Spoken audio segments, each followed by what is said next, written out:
ang bagong James Santos' Channel.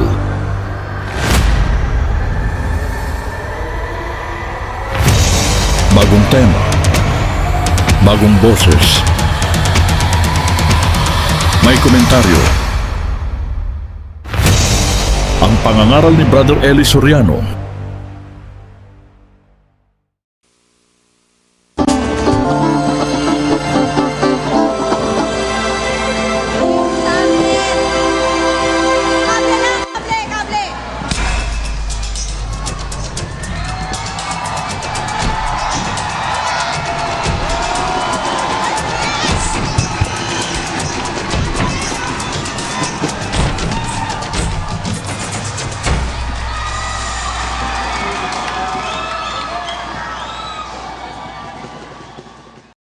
Biblia. Hindi grounded ang mga linya natin, Brad Danny.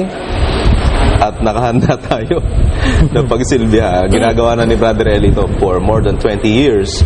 At napatunayan ng sambayan na hindi tumatakbo si Brother Eli sa mga katanungang humihingi ng paglilinaw sa pamamagitan ng Biblia. Hindi kagaya ng ibang mangangaral. Hindi sa Brother Joseph. Opo.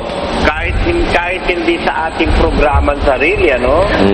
Napatunayan na natin na pati sa ibang programa, nung araw ay nasama ko dun sa programang kapitulo, versikulo sa DZMM, Brother Joseph. Opo. Ewan ko kung kaanib ka na nun. Opo, Brother Eli. Kay John Rica Frente yun po sa programa na yun. Oo. At doon kay Mr. Manolo Pabis, mahigit na tayong 23 taon, kapatid na Joseph, na naka-open ang linya para tayo makipag-usap. Yun ang ating pruweba na hindi tayo umaatras dahil kahit sino naman pwedeng tumawag Opo. Brother Joseph. Para sabihin ng mga iglesia ni Manalo na tayo takot sa kanila, hindi totoo yun. Pwede nga silang tumawag sa mga linya natin Pero ang masasabi natin, sila ang takot na makipag-usap sa atin dahil yung linya nila sarado. Buksan man, grounded. Diba? Yun ang punto ron, kapatid na Joseph. Ngayong gabi, meron akong tinanggap na tanong sa email, kapatid na Joseph, ano? Opo.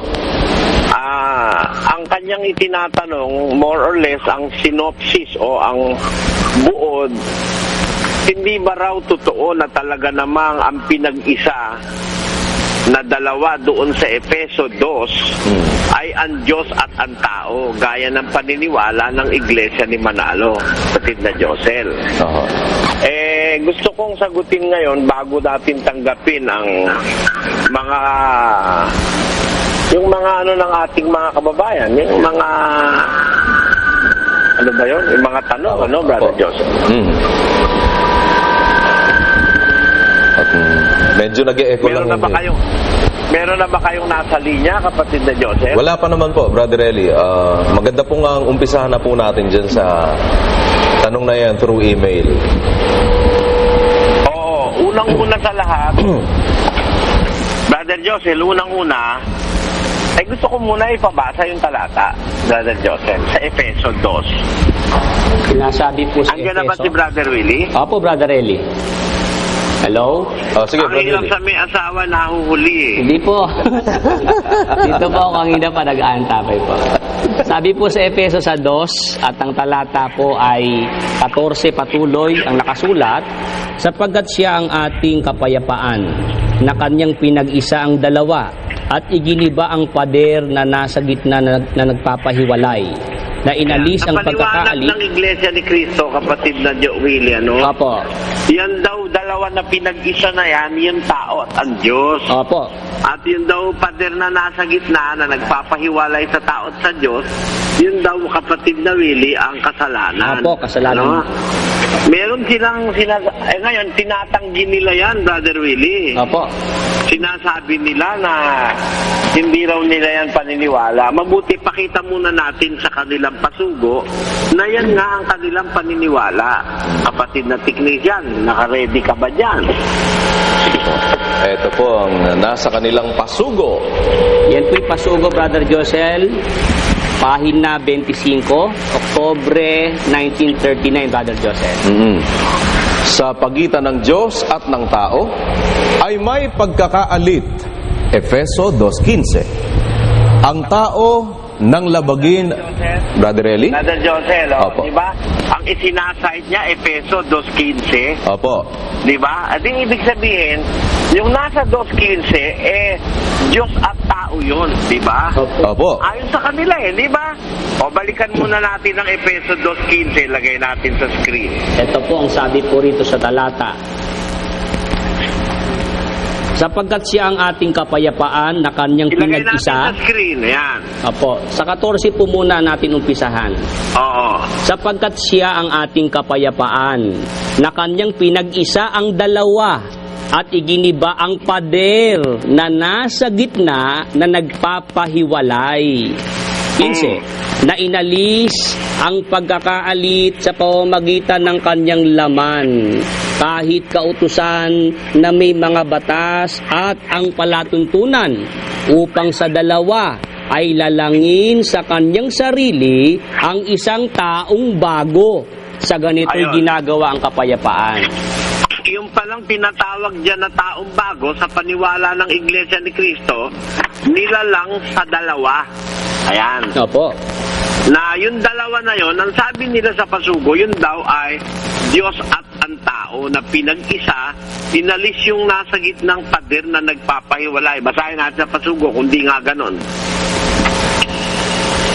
Brother Sa Joseph? pagitan ng Diyos at ng tao ay may pagkakaalit. Efeso 2.15. Sa susunod na Ayun. para po. Ang pader na nakapagitan sa Diyos at sa tao ay iginiba ni Kristo sa pamagitan ng kanyang paghahandog ng kanyang sarili sa krus, minsan magpakailanman. At sa dalaway nilalang ang isang taong bago na sa gayoy nayari ang kapayapaan. Alusitas. Efeso 2.15. Brother Josel, Brother Eli, Ang ibig nilang ipunto dyan talaga, kapatid na Josel, kapatid na Willie, ano? opo, Na yung dalawa na pinag-isa, na pinanggalingan ng pagkakayari ng isang taong bago, ang ibig nilang ipunto riyan, walang iba kundi ang Diyos at ang tao, ayon sa pasugo, di ba? opo, O ngayon, tinatanggihan nila yan, kapatid na Josel, opo. Tinatanggihan nila yan. Alam mo ang kanilang sinasabi? Ano po? Ewan ko kung naibigay nung ating technician yung clipping. Siguro, mas mabanda. Yung sinasabi nila, nilalagay daw natin sa bunganga nila. Oo. Sa kanila, nakatalagay galing yan Opo, Brother Eli. Ayan ang pasugo.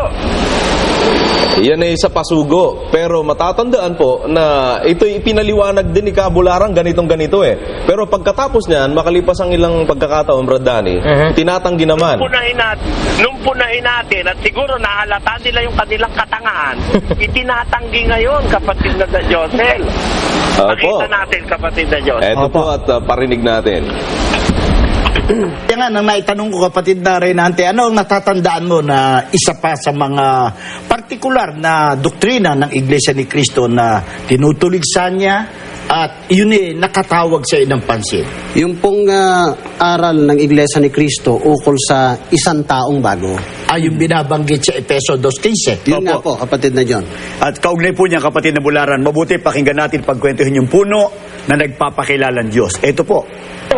Mali yun. Mali yung aral ng Iglesia ni Manalo na ang pinag-isang dalawa ang Diyos at ang tao. Mali yun. At alam naman natin, kapatid na Michael, kung ano ang intensyon noong nasabing puno ng samahang, kung bakit nila ipinaaangkin sa atin Opo. yung isang doktrina na hindi naman natin sinasampalatayanan. Opo. Pinaangkin daw. Anong pinaangkin? Yung iyo yan. Anong katarantaduhan pinagsasasabi mo? Nahihilito. Niloloko nyo mga tagapakinig niya Lalo na kung wala pa kaming ebidensya. Ayan, meron sa pasugo. Tapos meron kayong deklarasyon din na ganyan talaga.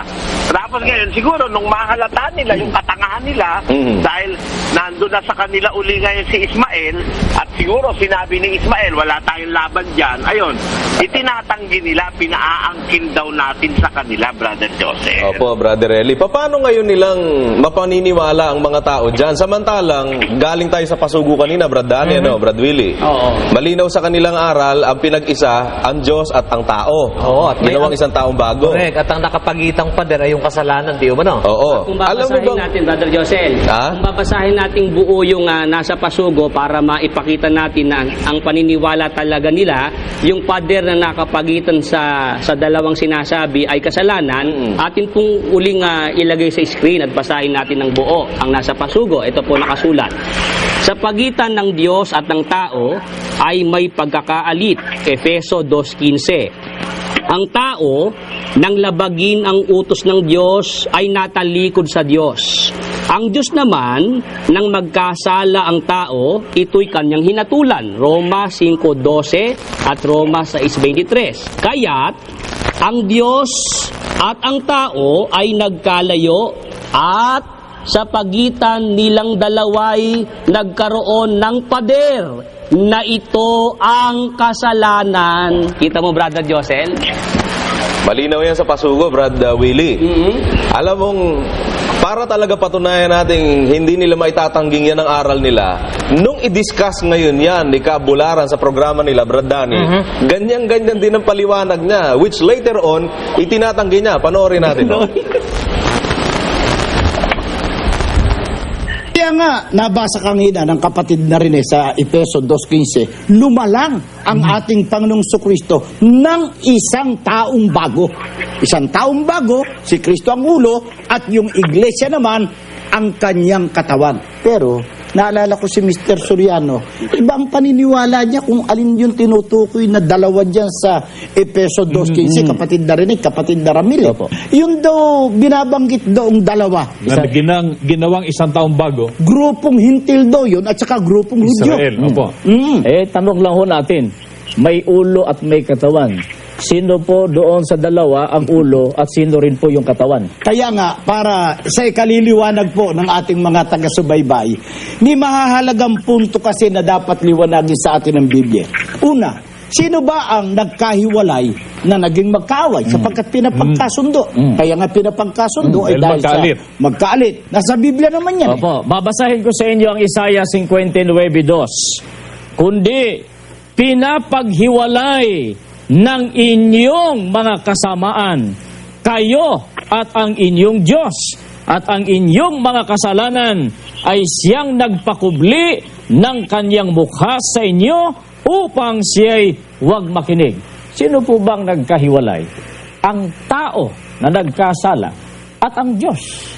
Nasira yung relasyon. Yan, huling-huli kayo ngayon. Huling-huli sila ngayon yan. Na ang dalawa raw nagkahiwala. Kaya pinag-uugnay, ginawang isang taong bago nung pagsamahin, tao raw at ang Diyos. Paano mo pa kayong itatanggihan na yan nga ang aral nyo? Kaya tanong, kapatid na Josel, yun bang nagkahiwalay na sinasabi sa Efeso 2:15? Magkahiwalay? Diyos at tao ba yun? Illogical eh. Alam mo kung bakit? Bakit po? Kung sasabihin mo, Diyos at tao yung nagkahiwalay, tapos pinagsama uli at ginawang isang taong bago, lalabas ang Diyos, nilalang ni Kristo, isinama yung tao at ang Diyos, gumawa siya ng isang taong bago, lalabas si Kristo, ang creation niya, ang Diyos. Ganun nga po, tama po yun. At yung Diyos, ginawa niyang tao lalabas. Opo. At makatapos, siya ngayon ang ulo. Kaya lalabas, pinanguluhan niya yung ama niya. Ganon.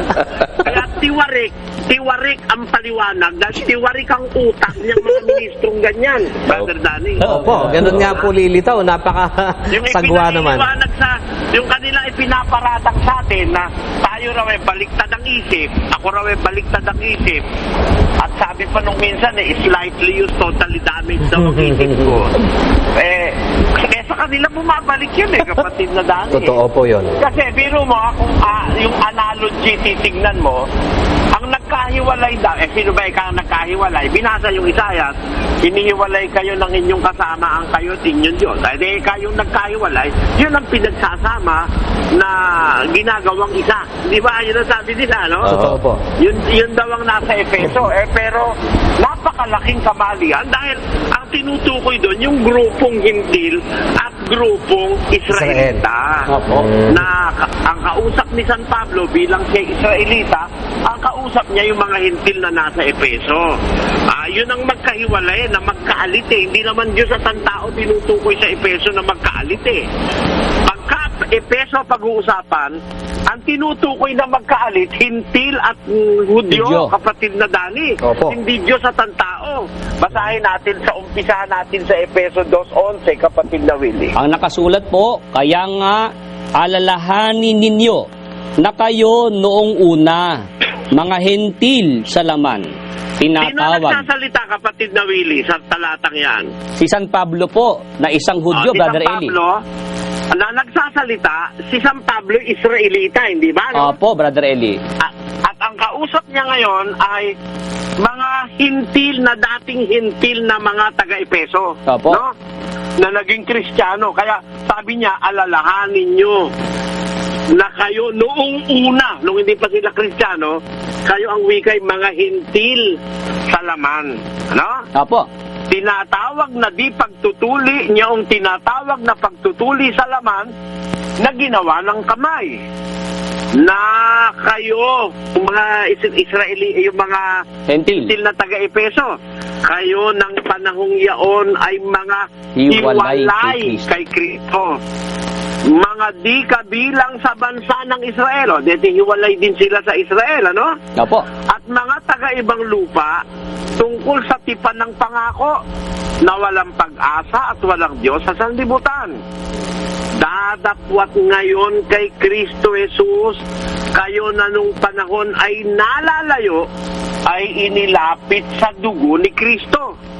Sapagkat siya ang ating kapayapaan. Siya, si Kristo, ang ating kapayapaan. Bakit ating?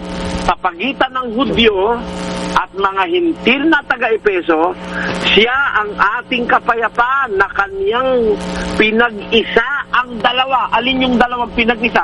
Hindi taot Diyos ang tinutukoy diyan, kundi yung dating magkahiwalay, ang hintil hiwalay sa Israel, di ba kapatid na Dani, ano? At kanya ikang pinag-isa ang dalawa, iginiba ang pader na nasa gitna na nagpapahiwalay. Aba, meron palang nagpapahiwalay na pader na nasa gitna ng mga hintil at Israel. Na alin yun? Kung itutuloy sa 15, na inalis ang pagkakaalit sa pamamagitan ng kanyang laman. Ayun. Yung pagkakaalit dyan, yung pader, yung pagkakaalit sa pagitan ng hintil at ng Israel. Hudyo, kapatid na Dani. Opo. Dahil dati, ang mga Hudyo at mga hintil talagang magkaawayan. Hindi itinuturing na kapwa-tao ng mga Hudyo ang mga hintil. Bawal makipag-usap sa mga Hudyo sa mga hintil. Bawal makikain ng mga Hudyo sa mga hintil. Yan ang mga batas.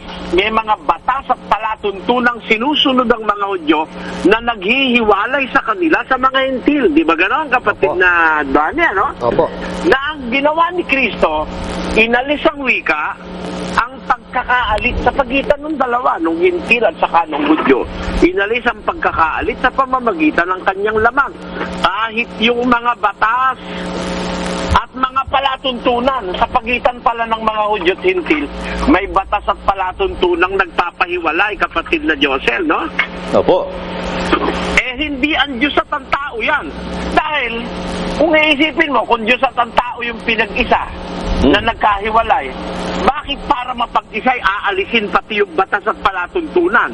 Samantalang ang mag-uugnay sa tao sa Diyos, batas nga at palatuntunan, di ba? Tama po. If that is between God and man, alin yung batas at palatuntunan naghihiwalay sa tao at sa Diyos? Wala naman eh. Ha? On the contrary, ang batas at palatuntunan, yun ang nag-uugnay sa tao sa Diyos eh, di ba? Tama po yan. Pero, kung hindi nga Diyos at tao yung pinag-uusapan dyan sa Efeso, kundi yan ay, ang pinag-uusapan yung grupong Gentil at saka yung grupong Hudyo, inalis yung pagkakaalit sa pagitan ng Hudyo at Gentil, pagkatapos alisin yon, inalis din yung mga batas at palatuntunang naghihiwalay sa Hudyo sa mga Gentil, upang sa kanyang sarili na makalalang siya ng isang taong bago. At na yung taong bago na yon, na pinagsama yung dalawang grupo, Hintil at Hudyo, yun na nga yung katawan. At yung taong bago, ang ulo nun ay ang ating Panginoong Hesukristo. Kaya lapat na si Kristo ang ulo nung katawan na dating dalawang grupo'y pinag-isa sa isang katawan. Opo, Diba? opo. Ang katunayan ko, itutuloy 16 sa 2:16 ng Efeso, upang papagkasunduin silang dalawa sa isang katawan sa Diyos. Eh di hindi pala ang Diyos ang subject na pinagkakasundot pinag-iisa, di ba? Opo. Yung dalawa na pagkakasunduin, yung grupong Hintil at Hudyo, at para magkasundo, pagkakasunduin silang dalawa sa isang katawan sa Diyos. Yun nga yung iglesia na sa Diyos. Eh di hindi Diyos yung subject, kapatid na Joseph. Yeah, malinaw. Di ba napakaliwanag niyan?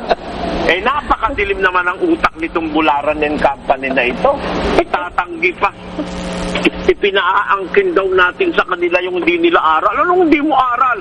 Kaya mo lang itinatanggi ngayon yan, nahalata mo, at siguro sinabi sa'yo ni Ray Ismael, wala kang kalusot-lusot pagka-diskusyon ng pag-uusapan. Apo. Yan sa paninindigan nyo, na ang pinagsama at pinagkasundo ni Kristo ay ang Diyos at ang tao, ginawang isang taong bago. Eh, sino namang matino utak ang papayag na ang Diyos na Ama gawin ni Kristo isang taong bago? Dahil, Brother Eli, Brother Josel, Oh, Brother dahil Eli. mismo si Ray Ismael, nung siya kasama natin dito, naintindihan niya yan eh. At Oo meron nga. nga siyang sinasabi tungkol sa bagay na yan, Brother Josel. Ba? Na dito lang niya naintindihan nga yung paliwanag ni Brother Eli na yan, tungkol doon sa dalawa na yan, Brother Josel. Di, Meron ba tayong clippings doon? Opo, Brother Eli, meron po niyan. Mismo pong si Ray Ismael nagpapatotoo na dito lang po niya naunawa ang lubos, ang Efeso 2:15. Patuloy, Brother Eli. Sige, ipapahanap natin kay Brad Mel yan. Talagang ngayon halata kung ganong kalalabo ang utak nitong mga ito, kadidilim ang kanilang mga isip. Dahil, biro mong itanggi mo yan, Kabularan, may pasugo kayo, tapos pinatibayan pa ng iyong paliwanag kasamang dalawa mong alalay, si Ramil at si Rene. Hindi naman hearsay yan, Brother Joseph. Hindi. Kahit naman si Michael. Pero ako Brother Joseph, nananawagan pa rin ako. Hindi ako nawawalan ng pag-asa na si Kabularan makaintindi. Malay mo, makaintindi siya. Saka yung mga kasama niya. May pag-asa pa siya. Si Ray Ismael, wala na eh. Pero siya, meron pa eh. Di ba? Opo. Pero ako, ang tinatawagan ko yung kanilang konsyensya na kung sila'y talagang mga taong gustong maging dapat sa Diyos, pati ang kanilang pamilya, suriin nila yung aral nilang mali na itinuro ni Manalo. At pag susuriin nila, makikita nila na yung hindi na ituro ni Manalo sa kanila, na ituro ko sa kanila, kapatid na Josel. Tama po Na ang yan. tinutukoy na dalawa na pinagkasundo sa isang katawan, ang dalawang pinagkasundo ay grupong Hintil at grupong Hudyo. Na dating magkagalit, pinaghihiwalay nung pagkakaalit na simboliko nung pader na nasa gitna nilang dalawa, at nung para pagkasunduin, iginiba yung pader, inalis yung pagkakaalit, at pagkatapos ay inalis pati yung palatuntunan at kahatulan at mga batas na naghihiwalay sa pagitan ng Hudyo at mga Hintil. Kasi sa Hudyo, bawal makipag-usap sa Hintil. Bawal makikain sa hintil. Bawal kainin ang kinakain ng mga hintil. Di ba ganyan, ano? Opo. Maraming mga batas na nagpapahiwalay sa Israel o sa mga Hudyo at sa mga hintil. Kaya ang sabi ni Pablo, kung uumpisahan mo uli sa 11, alalahanin nyo nung una na kayo'y mga hintil sa laman. Nang panahong yaon, hiwalay kayo kay Kristo. Hindi kayo kabilang sa bansa ng Israel. Taga-ibang lupa kayo tungkol sa tipan ng pangako. Wala kayong pag-asa at wala kayong Diyos sa sanlibutan. Sabi niya sa mga hintil. Datapwat ngayon ang wika niya kay Kristo Jesus, kayo na noong panahon ay nalalayo ay inilapit sa dugo ni Kristo sapagkat siya ang ating kapayapaan. Ating, ibig sabihin, yung Hudyo, si San Pablo, ang kausap ay mga hintil, si Kristo ang ating kapayapaan na kanyang pinag-isang dalawa. Aling pinag-isang dalawa? Hindi taot Diyos, ha?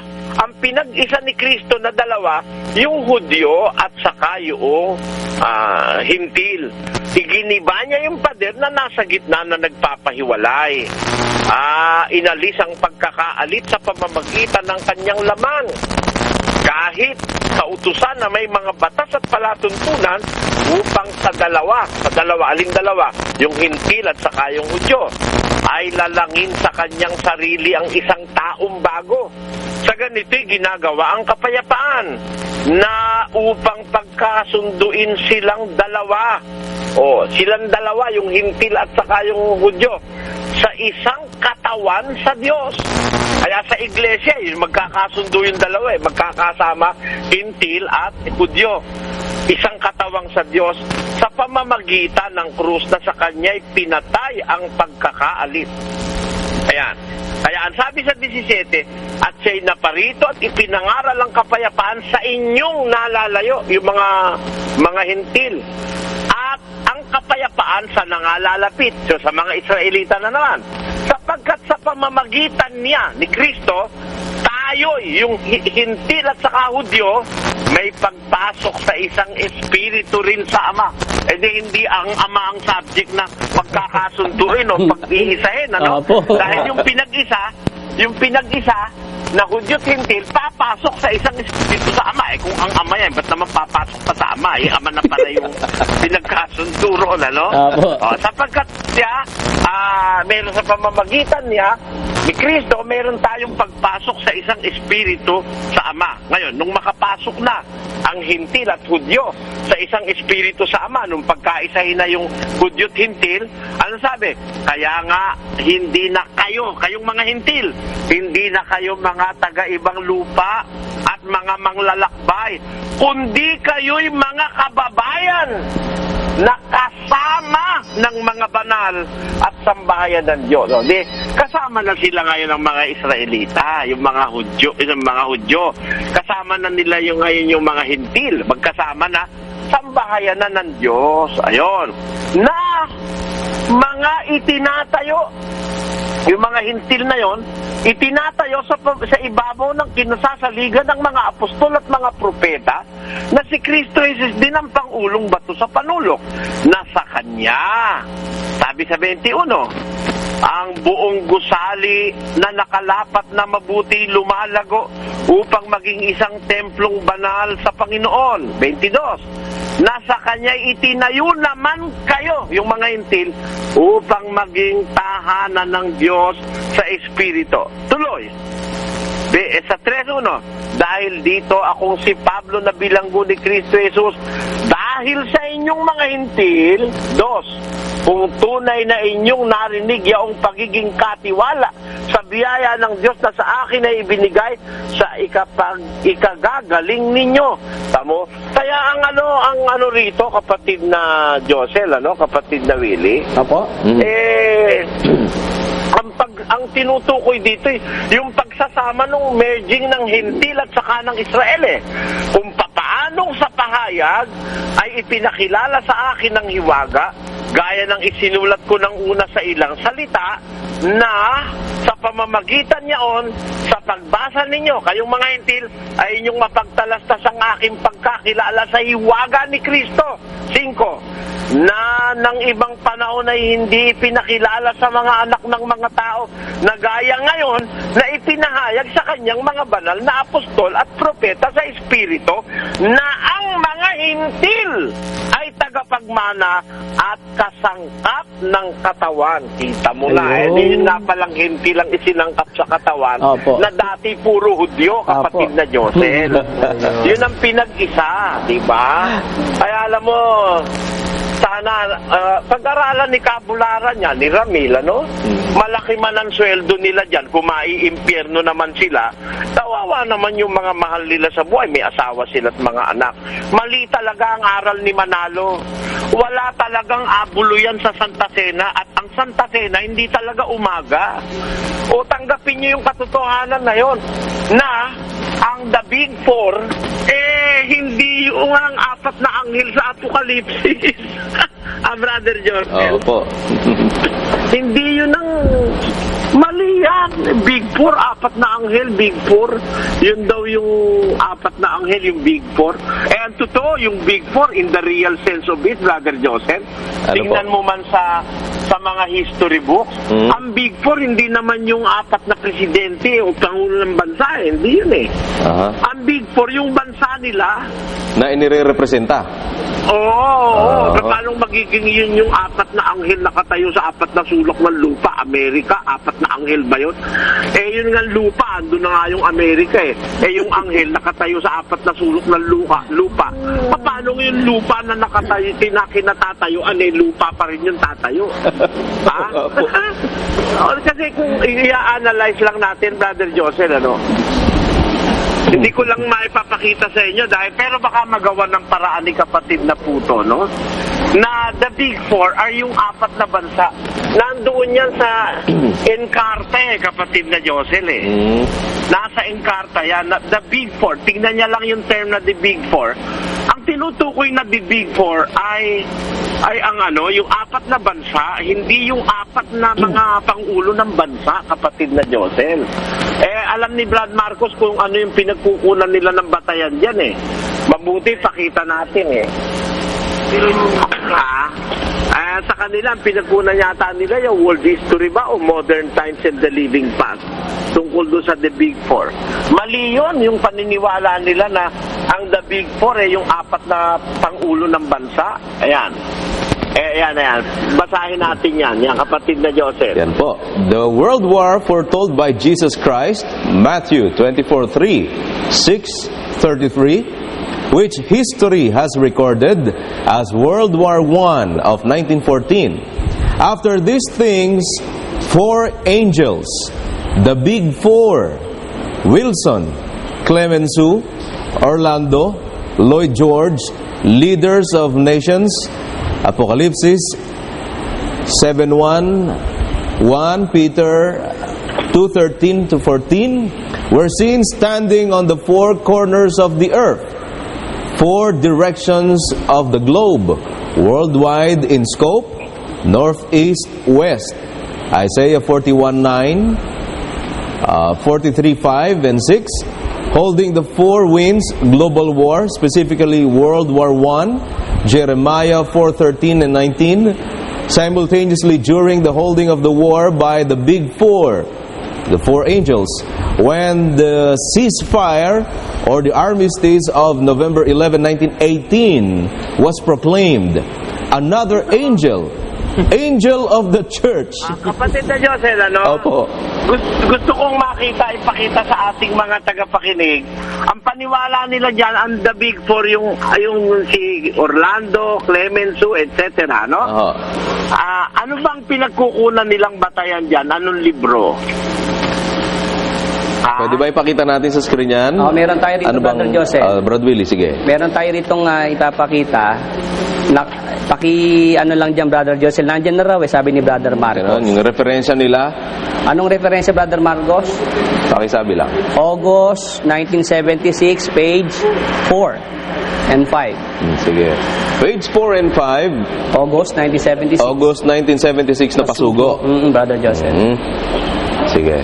Locate natin sa ating computer. Ito po. At Mahirap pabasin, kapatid na Josel, pero ito yung mga pictures ng mga puno na yan eh. aha. Ano ba yung nakalagay dyan, Brad Willie? Hawak mo ba? Anong libro yan? Ano nakalagay? Pasugo, 1976, page 4 and 5. Brad Willie? Oh, Brother Josel. Hawak mo ba dyan yung actual na kasi mahirap basahin dito sa screen? Ito'y nasa page 4 and 5, Brother Josel. Ang mababasa po'y ganito eh. The Big Four, yung nasa screen nyo. Orlando of Italy, Lloyd George of Great Britain, Clemenceau of France, and Wilson of America. Yan, Brother Josel, lang sinasabi dyan. Yan ang The Big Four. Opo. Ano ang batayan nila na yan ang The Big Four? Anong libro nila hinango? Yan po'y nasa World History by Bowax, Lawson, and Anderson, page Yun ang gusto ko 478. ipakita ngayon kung ganun nga pagkakalagay doon. Opo. Yung World History by Bowax, Lawson, and Anderson. Anong page doon, Brother Willie? Tingnan mo. Page 478 and 479. Yun ang pakita natin ngayon kung Apo. talagang ang sinasabi doon the Big Four yung apat. Apo. O yung mga bansa ba ang The Big Four. Sige po, tinahanap lang po, Brother Eli, ito pong World Kasi History. alam mo, ang malaking pagkakamali dyan ng Iglesia ni Manalo. Ang sinasabi nilang The Big Four, yung mga presidente ng bansa. Apo. Hindi totoo yun eh. Ang tunay na The Big Four, yung mga bansa nung apat na yon. Kaya mahihirapan silang paliwanagan na yung anghel, ang kahulugan ay mga bansa. Kasi ang real Big Four yung mga bansa eh. Opo. Ito po yung... Sige, mabuti, basahin natin. Yan. Sa Encarta po ito, even before the war ended, President Wilson offered a plan for world peace. The 14 points. The plan, announced to Congress on January 8, 1918, would abolish secret diplomacy, guarantee freedom of the seas, remove international trade barriers wherever possible, reduce arms, and consider the hindi ko nabasa. The interest of colonized peoples. 8 more points addressed changes to specific boundaries based on the principle of self-determination, or the right of nations to shape their own destinies. Finally, Wilson's points called for a League of Nations to arbitrate disputes between nations and usher in an epoch of peace. High hopes for the 14 points prevailed at the time of the armistice, but faded by June 1919, when emissaries of the Big Four, the United States, France, Britain, and Italy, gathered at Versailles to determine the conditions of peace. Yan, maliwanag dyan, Brother Joseph, ang The Big Four na tinutukoy dyan ay yung United States, France, Britain, and Italy. Yan ang The Big Four. Hindi, kapatid na Joseph, ang The Big Four yung mga presidente o mga puno niyang bansa na yan, Brother Joseph. Opo. The real Big Four are the countries which they represent, Brother Joseph. Tama. Ngayon, paano mong sasabihin na yung apat na bansa na yon yun ang anghel na nakatayo sa apat na sulok ng lupa? Yung anghel nga nakatayo sa apat na sulok ng lupa. Ang lupa palang kinatatayuan yun ang Big Four. Napakalayong paliwanag niyan. Di ba nakukuha punto ko? Opo, Brother Eli. Lilitaw, lupang nakatayo sa lupa. Oo, kasi ang talagang The Big Four yung apat na bansa. Hindi naman mga pangulo nila Nga po. Hindi ba? O ngayon, mga iglesia ni Manalo, may pumuna na ba sa inyong paliwanag? Wala pa Ako lang naman kaya nga galit na galit kayo sa akin Dahil ako lang naman ang nagbubulgar ng katarantaduhan ng paliwanag ninyo. Brother Joseph. Oho, Brother Eli. At the real Big Four, in the real sense of history, and in the real sense of values of history, the real Big Four are the four countries, Brother Joseph. Correct. And not their head of state. Hindi yung kanilang heads of state, Brother Joseph. Eh kung ngayon, kung ang talagang Big Four, yung apat na bansang malalaki, paano ngayon itong anghel na ito, na yung Big Four apat, sumasimboliko yung anghel sa, sabi nila, simboliko daw nung Big Four yung apat na anghel. Eh yung pala ang Big Four yung mga bansa na yon. Paano ngayon yung bansa na yun tatayo sa lupa? Brother Joseph, yun na nga yung bansa. Ano yung ipinakikita natin sa ating screen? Yan po ang paniniwala naman ng Iglesia ni Manalo sa Big Four. At base daw po ito sa history, page 494 by Boax, Lawson, and Anderson. Ayun, yun ang gusto kong makita mismo, yung 494. Kung talagang sinasabi ron, doon sa world history ni Boax, Lawson, and Anderson, na talagang ang the Big Four yung mga sila Orlando. Baka na naman yan misinterpretasyon nila sa history. Brother Joseph. Opo. Kaya humanap ka ngayon agad, pahanapin mo agad si Marcos ng kopya ng world history at basahin natin mismo yung page 494. At palagay ko, misinterpretasyon na naman nila yan Brother Joseph. Ayan, kung meron kayo diyang kopya ng world history by Lawson, Boax, and Anderson, na ang tinutukoy niyang Big Four yung apat na ministro de guerra at hindi yung apat na bansa. Kasi sa Encarta, ang sinasabing Big Four, yung apat na bansa at hindi yung apat na ministro de guerra, Brother Joseph. Linaw yan, ha? Paki-research lang yung part na yun na sinabi ni Brother Eli, Brad Marcos, baka meron tayong available dyan. Ayan, magre-research na rin dyan si Caramel, Brother Joseph. Opo, pero balaho silang masyado dyan. The Big Four pala, hindi naman yung Caramel Hindi naman pala yung mga presidente, yung mga puno ng mga bansa na yun, kundi yung mismong bansa. Paano mo ngayon sasabihin, anghel yun? Diba? Naku, mabigat yan. Lalo na, world history na, Biblia na, palpak pa.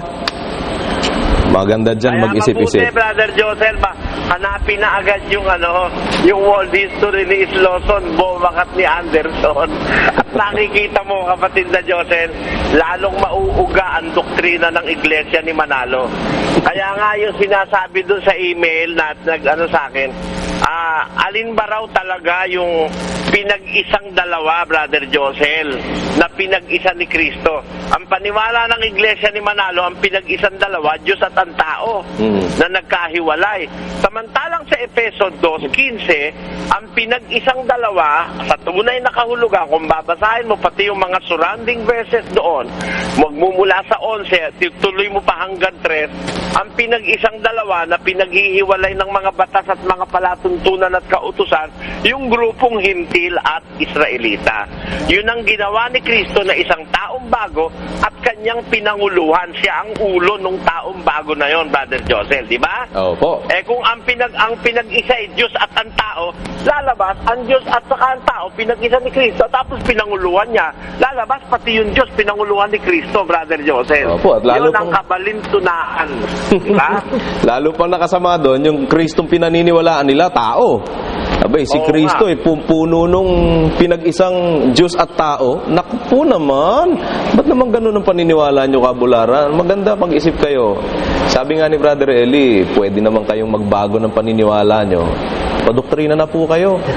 Doon mo, kapatid na Johnson, nakikita pala yung kahalagahan ng tinatawag na konteksto dahil itong grupo ng Iglesia ni Manalo nagiging taking out of context yung kanila. Kumbaga pulot-pulot para lang pupulot ng kapraso at hahagurin na yon doon sa gusto niyang pagdalahan. Kitang-kita pala po dito, lalo ng pag sinabi nga ni Brother Eli doon sa 2:16, pagkakasunduin silang dalawa sa isang katawan na ang may-ari nung katawan ay ang Diyos. Sa Diyos pala dulo noon makararating yung nagkasundo.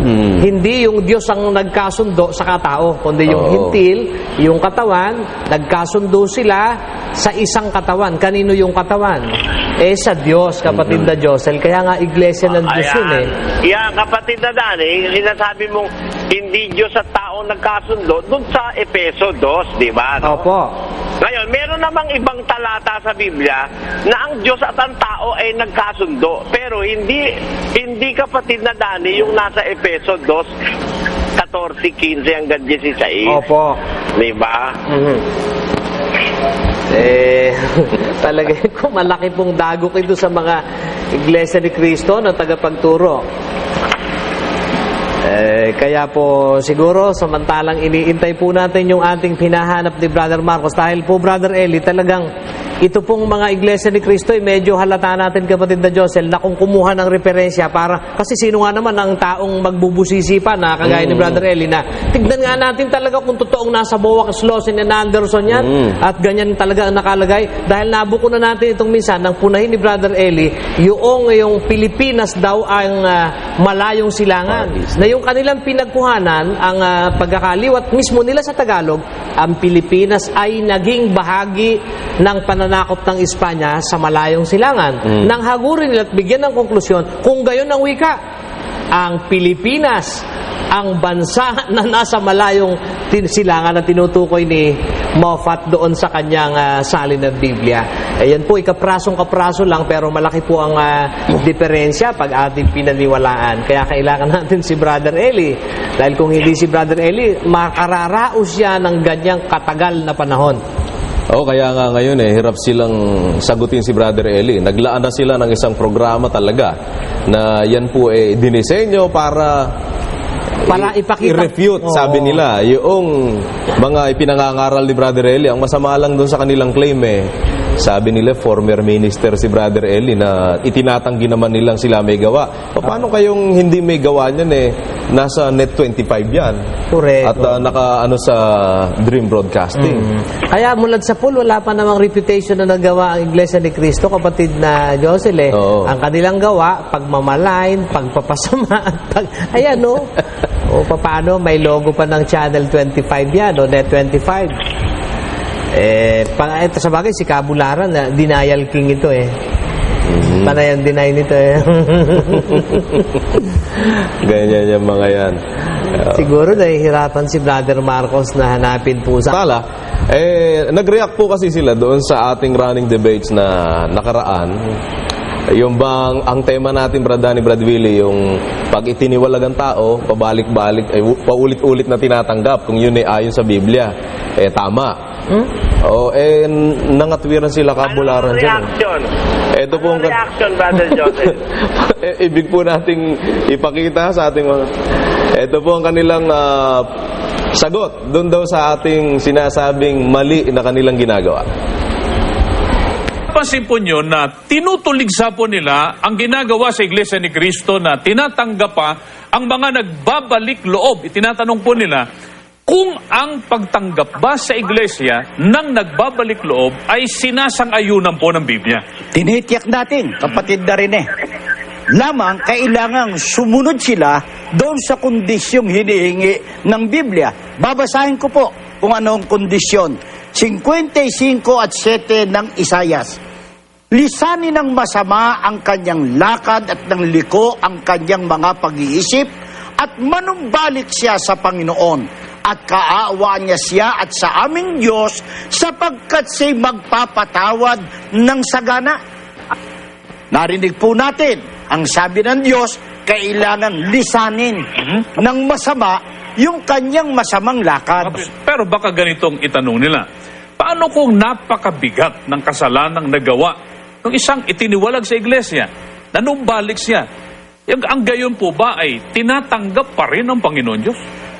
Mabuti po, mga magulang at mga kaibigan, ay basahin natin muli ang Biblia at dito po sa pahayag ng Diyos mismo, Isayas 1:18 hanggang 20, masasagot ang katanungan yan ng kapatid na Rene. Halika kayo at magliwanagan tayo. Gaano bang karami ang inyong kasalanan? Handa akong ipatawad ang lahat ng iyan. kahit na kayo'y maruming-marumi sa kasalanan, kayo'y magiging busilak sa kaputian. Kung kayo'y susunod at tatalima, pasasaganain ko ang ani ng inyong lupain. Ngunit kung magpapatuloy kayo sa inyong pagsuway, ay tiyak na kayo'y mamamatay. Ito ang sabi ni Yahweh. Ang sabi niya, gaano man karami ang inyong kasalanan, handa akong ipatawad ang lahat ng iyan. Ay, kabularan! Nako, pagliligaw yung ginagawa mo na yan. Maawa ka sa kaluluwa mo at pati ng mga inaakay mo. Bakit po, Brother Eli? Pagliligaw yung ginagawa mo na yan, kabularan. Magsisi kayo dyan. Kahit daw ganong karami at karumi ang kasalanan, handa raw patawarin ng Diyos. Kailan yan? Kailan yan? Yan ba yung naanib na sa iglesia o aanib pa lang?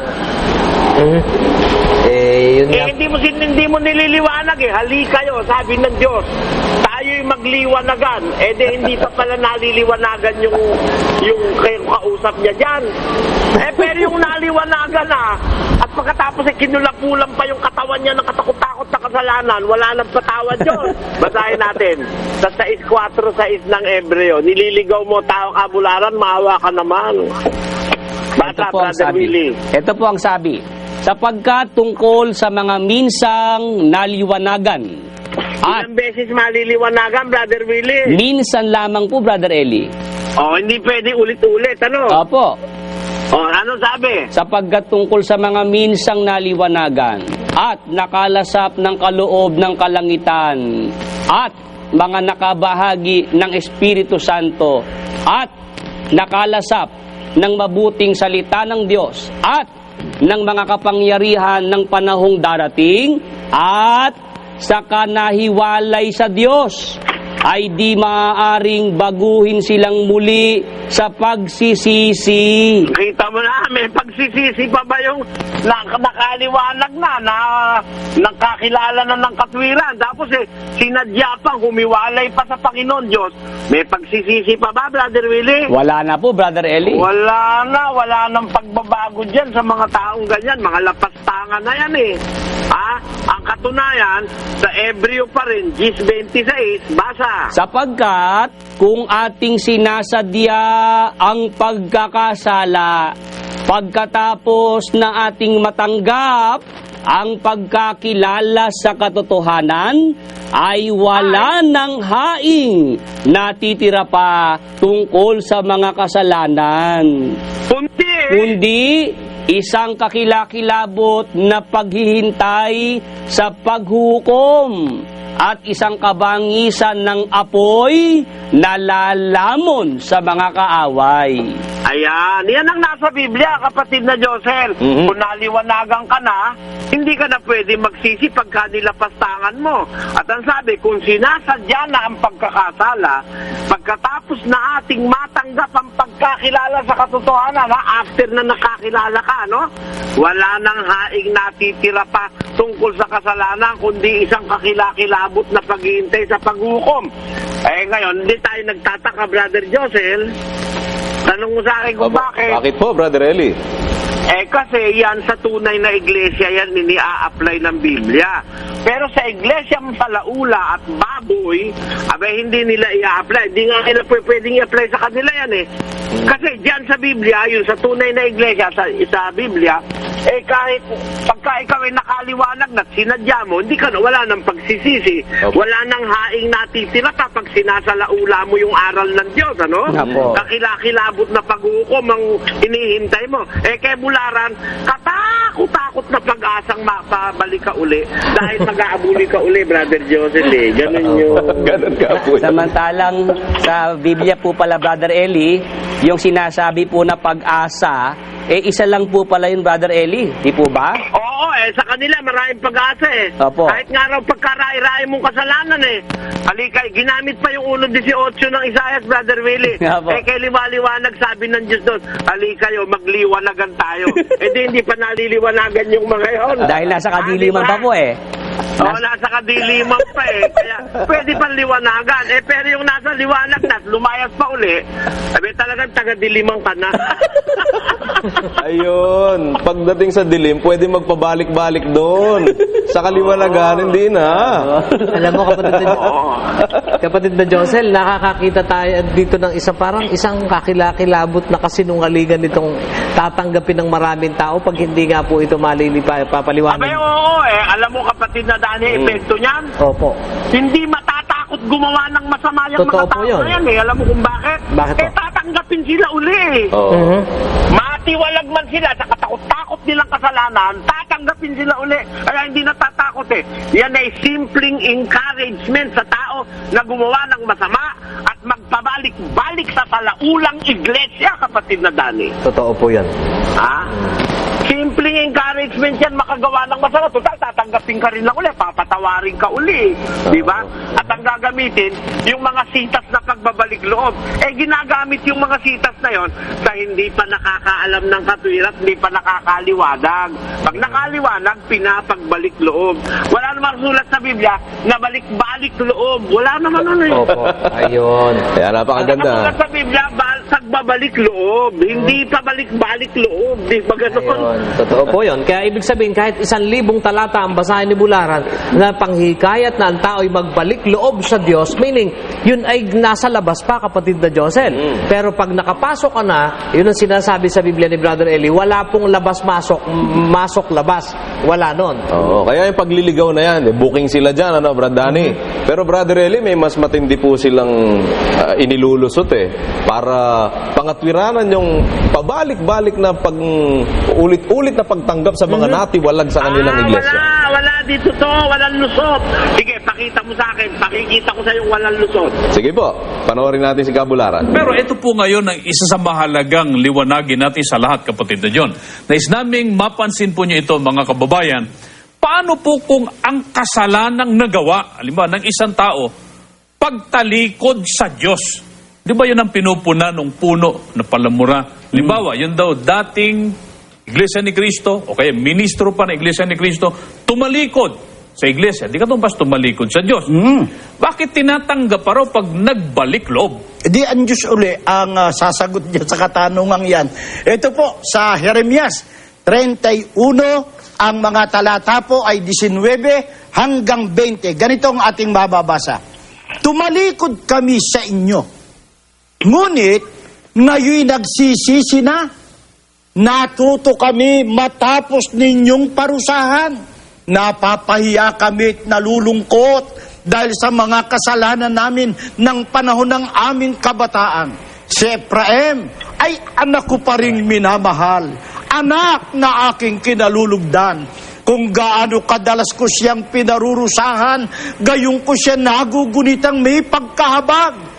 Hinahanap ko siya at ako'y nananabik sa kanya.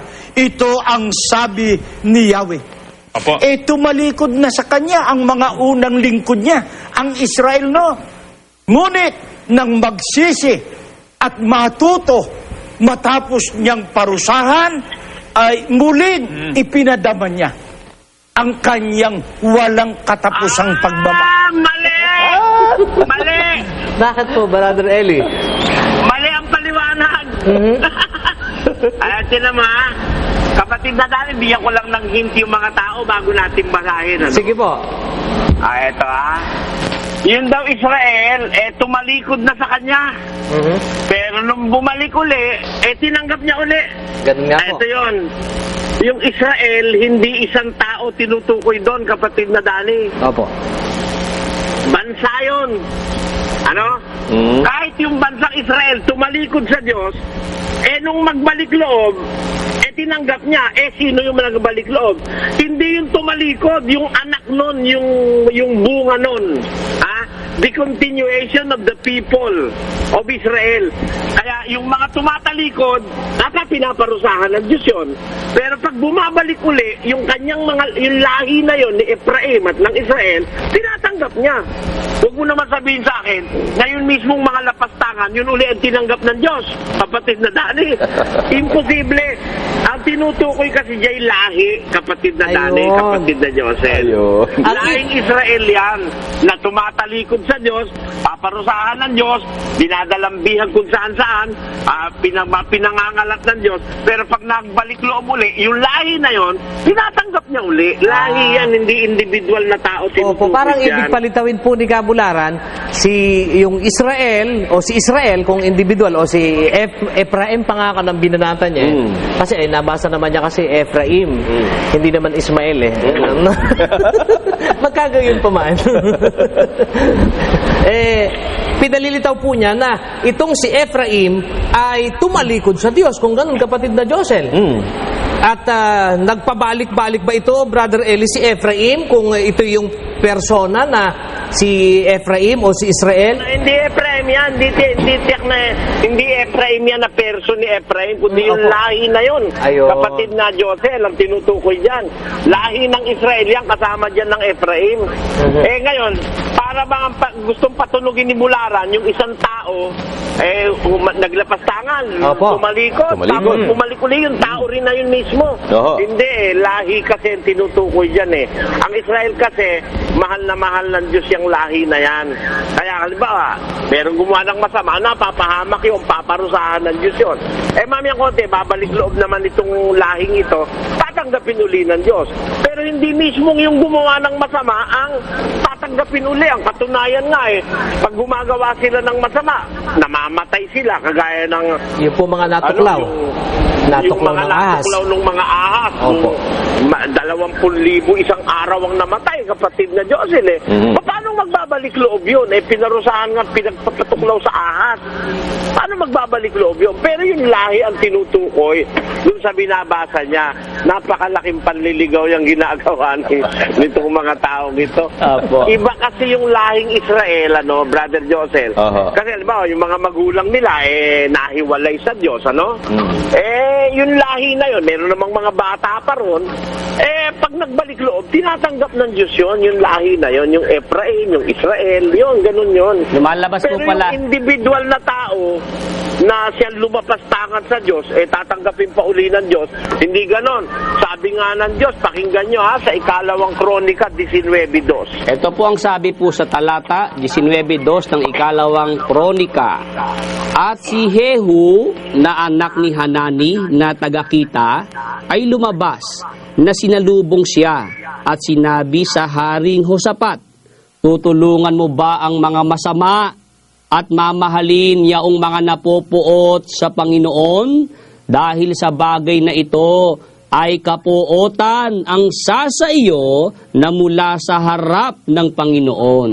Ito mo, ayaw na nga ipatulungan ng Diyos at mahalin yung mga masasama na napupuot sa Diyos kapatid na Josel. Opo. Paano ngayon yan ipapatawarin pa ng Diyos? Masasamang tao na yan, Tinatakwil talaga ng Diyos yung masasamang tao. Sa ginagawang pagpapakahulugan nitong grupo ni Bularan, wala nang mapapahamak Wala. Lahat po ng gustong magbalik loob sa kanila, talagang patatawarin ng Diyos, Brother Eli, sa kanila. Sa bagay, Brother Josel. Sabi nila na yun. Opo, Pero hindi sabi po gano'n nila ang yun. sabi sa Biblia. Opo. Kasi sa Biblia, may kasalanang hindi pinapatawad. Sa kanila, sa interpretasyon nila, wala nang hindi patatawarin Kasi po, Brother Eli si Kabularan, kinakatigan po niya yung paniniwala ng Katoliko Kasi magandang balita yung kanyang binabasa, Brother Eli Doon po siya nagbabatay Pero basahin mo doon sa regular na Biblia, Brother Willie. Opo, hindi naman Basahin po. mo yung binasa sa Jeremias ba yun? Opo. 31 ang binasa po ni Kabularan. Basahin po natin sa talatang 19. Ito po nakasulat. Tunay na pagkapanumbalik ko sa iyo ay nagsisi ako. At pagkatapos na ako'y maturuan, ay nagsugat ako ng hita. Ako'y napahiya. Oo, lito, sapagkat aking dinala ang kakutiaan ng aking kabataan.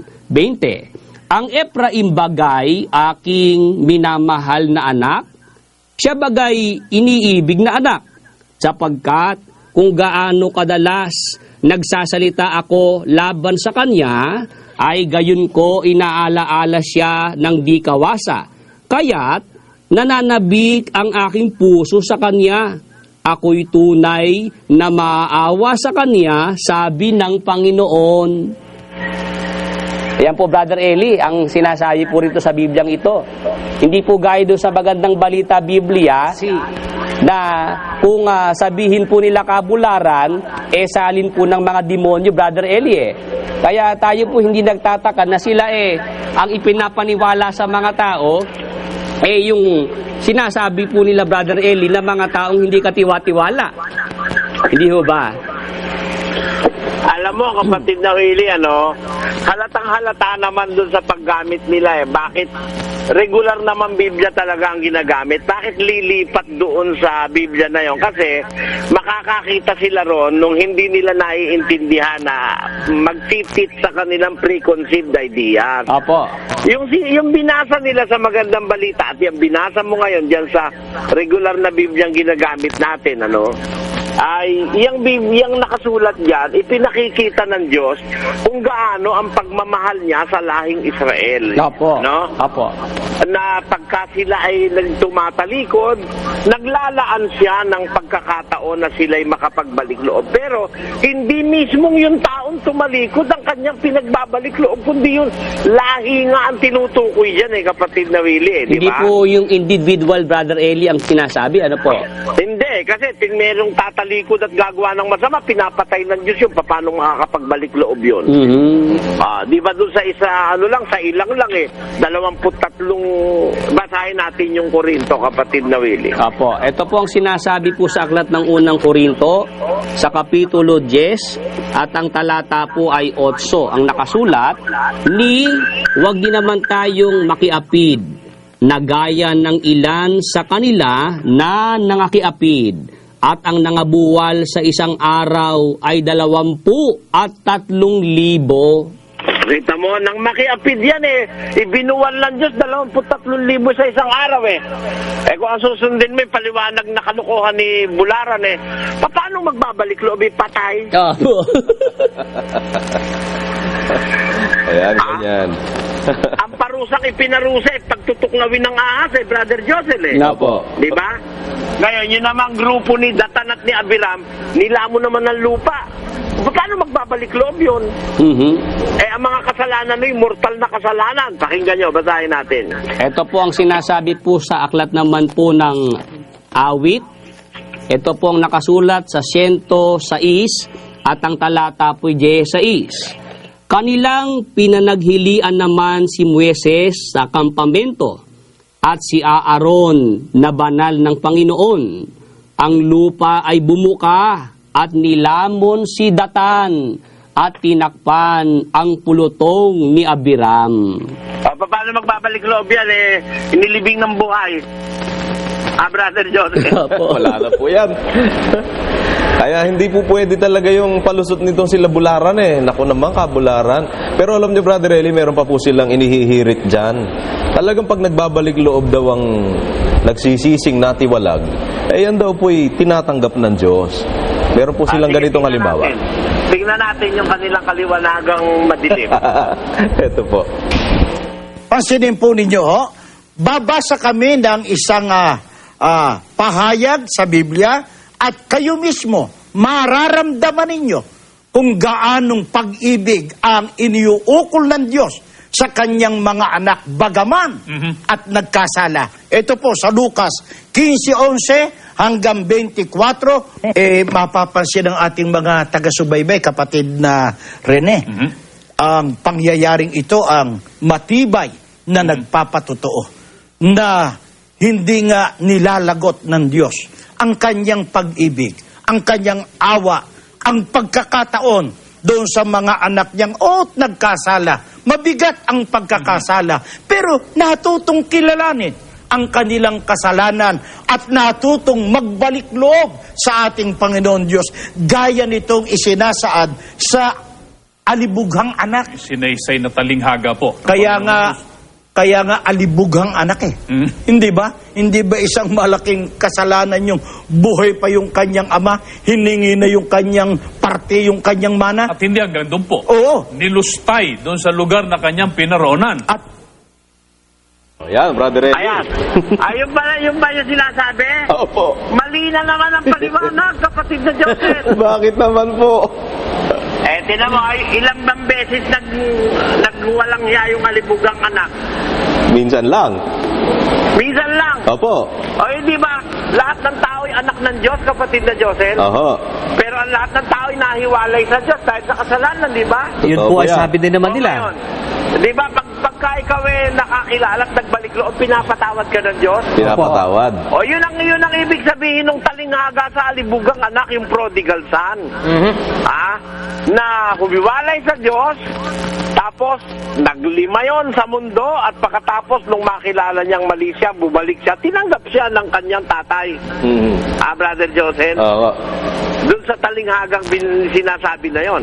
Hindi naman, ilang beses ba yun na naglima yun at naggagawa ng katarantaduhan? Minsan lang po yun eh. Ilang beses nagbalik loob? Minsan lang. Hindi naman sinabing 4 na beses yun kagaya ng ginagawa ng Iglesia ni Manalo Ang katunayan, kung babasahin natin, doon sa 15:7, ang konklusyon ni Kristo ganito. Pakinggan nyo Ito po nakasulat, sinasabi ko sa inyo na gayon din magkakatuwa sa langit.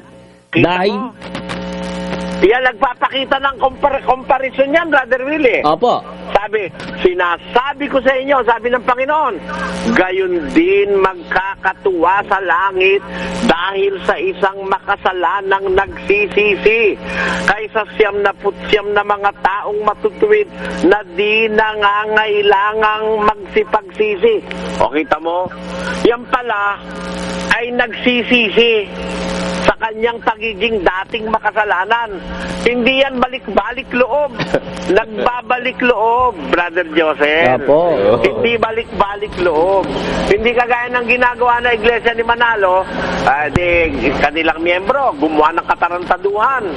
Tapos tatanggapin nila ulit kahit anong kasalanan, ha, Brother Joseph. Opo. Sa Biblia, hindi ganun. Alam mo, sa Biblia, Brother Joseph, Ano po? pagka ang kasalanan mabigat, ni ipanalangin, bawal lang ipanalangin. Sa kanila, tinatanggappan nila.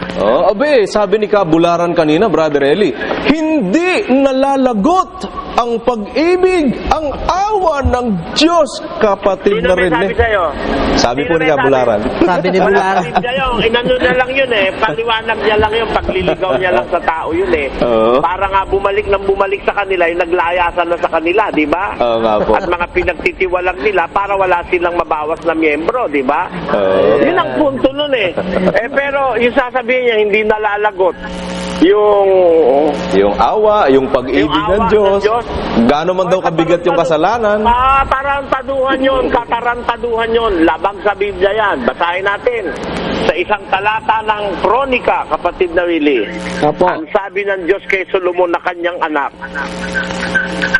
ito po ang sinasabi po ng 28 at 9 po ng aklat ng unang kronika.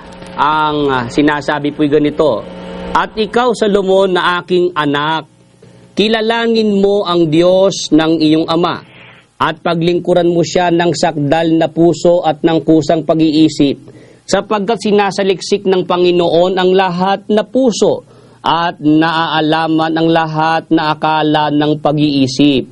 Kung iyong hanapin siya, ay masusumpungan siya sa iyo. Ngunit, kung pabayaan mo siya, kanyang itatakwil ka magpakailanman. Hindi ba nalalagot, Brother Joseph? Lagot. Po Kaya lagot kayo, Kabularan, pag hindi kayo nagbago ng paniniwala. Sa Diyos, nalalagot. Kay Bularan, hindi nalalagot, kapatid na Joseph. Oo. Talagang laban sa Diyos ito. Saka po, Brother Danny, Brother Eli, pagdating naman po ng pagtuturo ng Panginoong Jesucristo, meron po siyang tinuro, Brother Eli, na kasalanang walang patawad, hindi po ba? Oo, at bawal nga na na ipanalangin mo pa yung ganung mga kasalanan, Brother Willie. Opo. Mabuti basahin natin. Sabi po sa unang Juan, sa 5 at ang talata po 16, kung makita ng sino man na ang kanyang kapatid ay nagkakasala ng kasalanang hindi ikamamatay, ay idalangin siya at bibigyan siya ng Diyos ng buhay na ukol sa mga nagkakasala ng hindi ikamamatay. May kasalanang ikamamatay. Hindi tungkol dito ang sinasabi ko na idalangin niya. Di ba? Ayaw nga ipapanalangin, Brother Willie, eh. Nga po. Paano ba tatanggapin mo pa ba uli yung ganyang mga lapastangan tao?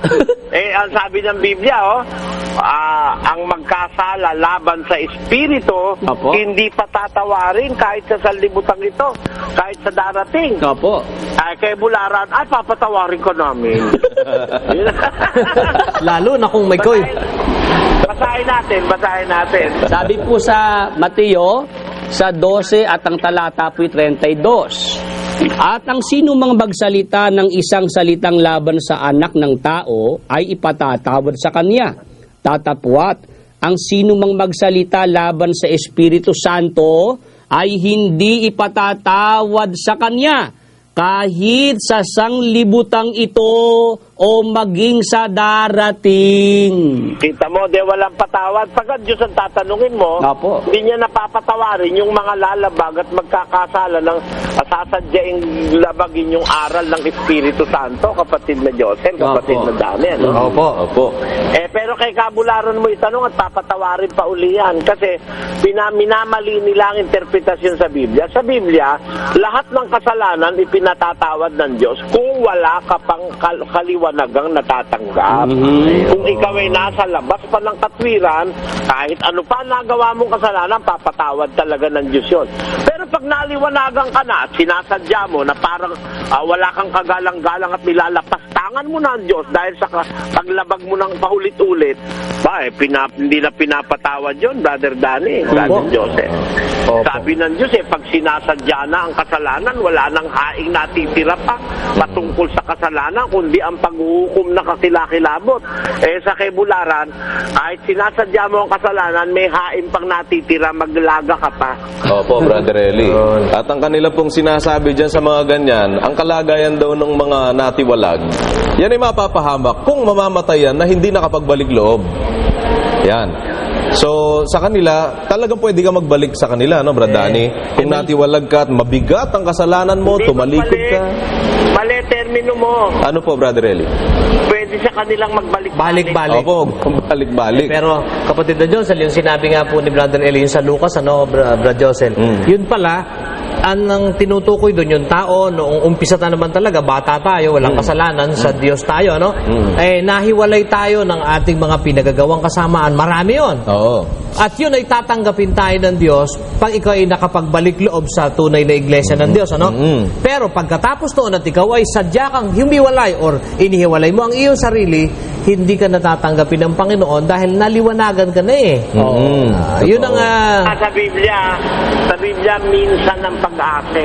Opo. Minsan isang pag-asa ng pagkatawag. Basahin natin yung Efeso 4. At 4, ito po nakasulat doon, may isang katawan at isang espiritu, gaya naman ng pagkatawag sa inyo sa isang pag-asa ng pagtawag sa inyo. Sa iglesia ni Manalo, dahil pag-asa Opo. Sabagay, yung pag-asa sa impyerno naman yun Brother Danny. Kasi yung pag-asa sa buhay na wala hanggan, sabi, isa lang yun Kaya nga, pinaiingatan niyang relasyon ng tao sa Diyos Pinaiingatan ng Diyos yan para wag mong maiwala yung pag-asang iisa na yon, kapatid na Danny. Kasi kung hindi mo gagampanang matapat yung tungkulin na dapat mong gampanan, itatakwil ka ng Diyos kapatid na Danny. Totoo po yan. Si Solomon. Sa Bagong Tipan naman, nakasulat yun, nagtatakwil ang Diyos Apo. Ikalawang Korinto 13:5. Ito po sinasabi, siyasatin ninyo ang inyong sarili kung kayo na nga sa pananampalataya. Subukin ninyo ang inyong sarili. Hindi ba ganinyo nalalaman sa ganang inyong sarili na si Hesus Kristo ay nasa inyo? Maliban na nga kung kayo'y itinakwil na. Nagtatakwil Nagtatakwil ba ang Diyos o hindi? Nagtatakwil po. O pagka ikaw ay lapastangan, talaga itatakwil ka ng Diyos, kapatid na Dani. Pag sinasalaula mo yung aral niya, inuulit-ulit mong labagin, tapos magbabalik loob ka, tapos uulitin mo. Pagaya ng mga isinirkular ni Manalo, na ni ayaw papasukin sa kapilya, ni ayaw kahabagan. Sabi ni Felix, ano? Ni Ka Felix, yun tinanggap uli, brother Karaan Dani. ng ilang panahon, ministro uli at tagapagsulat pa sa Pasugo. kanilang babasahin. Ngayon po, Brother Eli, ang nakikita ko dito, ang sinasabi ni Ginoong Bularan ay hindi nga nalalagot at tatanggaping muli. Basta magsisi, Brother Josel, Oo. ano? Pero si Judas po, Brother Eli, alinsunod sa naituro nyo sa amin, nagsisi siya po ba ay tinanggap? Tanong mo kay Bulara kung tatanggapin niya, aanib sa kanila yun. Kay Bularan pwede yun, Oy, Brad Danny. nagsisi si Judas, kapatid na Willie. Oo. Pero hindi na siya tinanggap dahil napakasama nung ginawa niya. Ayun.